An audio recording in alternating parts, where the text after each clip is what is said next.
Hello, Work in Progress Wednesday, and it's a weird one this week because I don't really have anything in progress, but I have some supplies. So let's look at the supplies that I'm going to play with. I have been doing something paper crafty, so I'll show you that in a second because it needs a little bit more work. But in the meantime, I'll show you the supplies that I'm going to play with. I've got this yarn. This is Colorina by Hobby Yarns, and it's predominantly sort of a peacocky blue, but it's also got yellow, reds, and purples. So I've got a few balls of this. I'm going to warp it up and try and do something a bit fancy with it.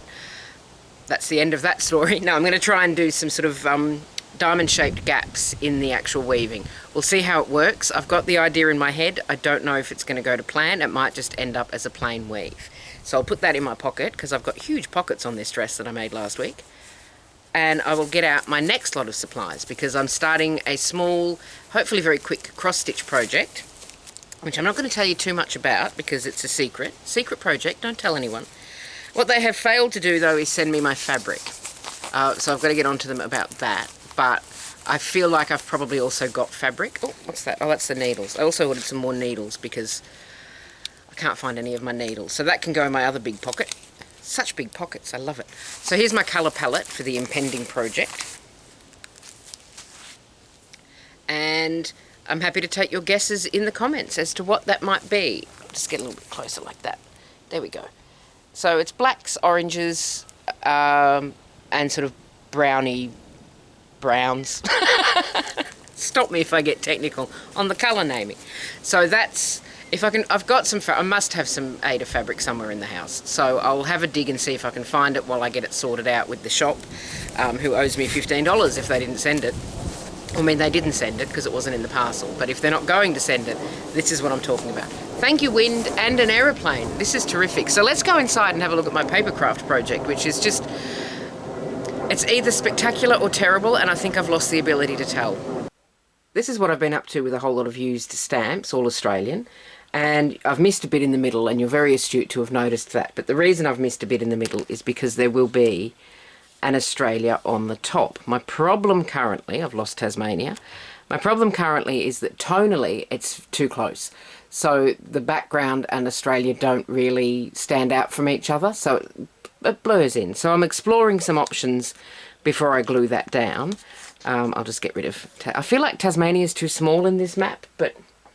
You know, I'm not a cartographer. So I bought some tissue paper today, but I've opened it up and I think it's going to be a little bit too thick. But let's have a look. Let's have a look. Just to sort of tone it. Yeah, see, that's too thick, I think, because we lose a lot of the blue. Get out of the way. I mean, I would iron it before I pressed it down, but see, that's just a little bit too... obscuring. That's not a sentence that makes sense, but I will get something. I've lost Tasmania entirely now. Where's Tassie gone? But yeah, just something there to... where has Tassie gone?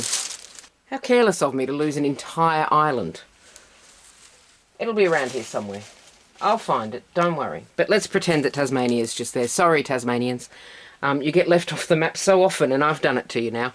But some Valium or something, and maybe perhaps even just doing a border around the shape of Australia so that the rest of the blue can stay blue. And then we've got... oh, there's Tassie. It was in Western Australia. Of course. So yeah, something to just make that shape of Australia stand out a bit more against that blue, because it is tonally very identical. But that is what I'm up to with my papercraft. Maybe some Valium, maybe something to just... Is it Valium or Vellum? Vellum, perhaps, to just sort of mark that shape out a little bit more, fade out that blue around the country and see what we can do. Perhaps the tissue paper will work for that. I don't know. I've got to have a bit more of a play, but I'll show you what I came up with next week. So short and sweet again for you this week, because I've got my potential projects in my pockets and nothing actually operational. So I'm going to go and clear off the sewing table because I've done all of the sewing that I need to do, and turn that back into the weaving table. And also see if I can find my Aida fabric. I've got a very busy afternoon lined up. And so, thank you very much for watching. I will see you next week, hopefully with some of this on the loom to show you how spectacular it is. I mean, the colours in this are terrific. So I'm excited to be using it. I've just got to play with, and a motorbike. I've just got to play with, I've just got to play with the warp colour. No? Yes, the warp colours. It's been a while since I've woven. I've forgotten all the terminology. Okay, thank you very much for watching. I think I said that, but I do mean it. I mean it from there. You take care of yourself, and I will see you next week. Let me know in the comments what you're up to, if you're up to anything. Have you got potential projects in your pockets? I'd love to know about them. Take care, and I'll see you soon.